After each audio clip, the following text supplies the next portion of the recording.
If you scratch at the story of nearly any American, you won't have to go very deep, usually no more than 4 or 5 generations back, to find immigrants.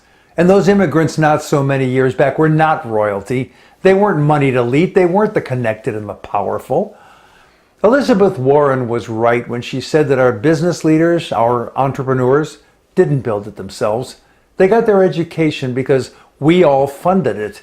They're able to find skilled new employees today for the same reason. Their supplies and their goods go to and from their shops on roads we all paid for. And their toilets flush because we all got together and decided to build sanitation facilities.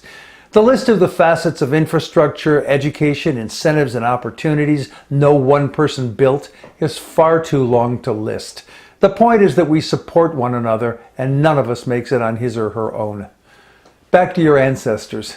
They didn't make it alone either. They didn't pull themselves up by their bootstraps. Someone gave them a job, or someone gave them credit to buy a push cart and fill it with apples.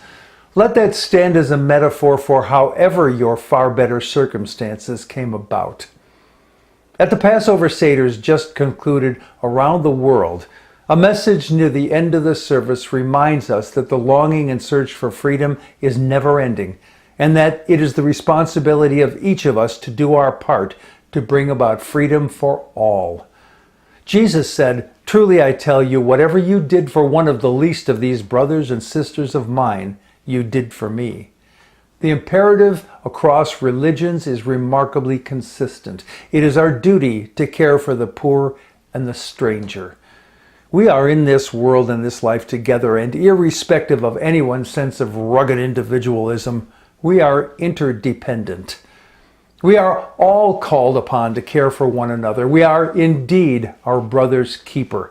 Have we forgotten that and where we came from?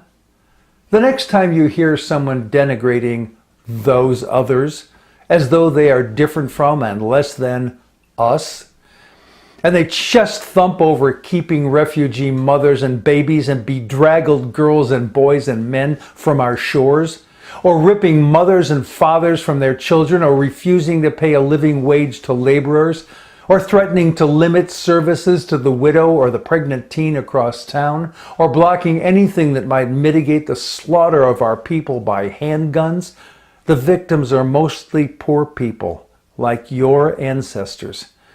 Give some thought to the imperatives that come to us through the millennia. We are cautioned at the Passover Seder to remember you were slaves in the land of Egypt. That isn't some metaphorical or impersonal you. It means you. It's where you came from, exactly as it is for the poor and the strangers among us now. Have we forgotten? I'm Jack Altshuler.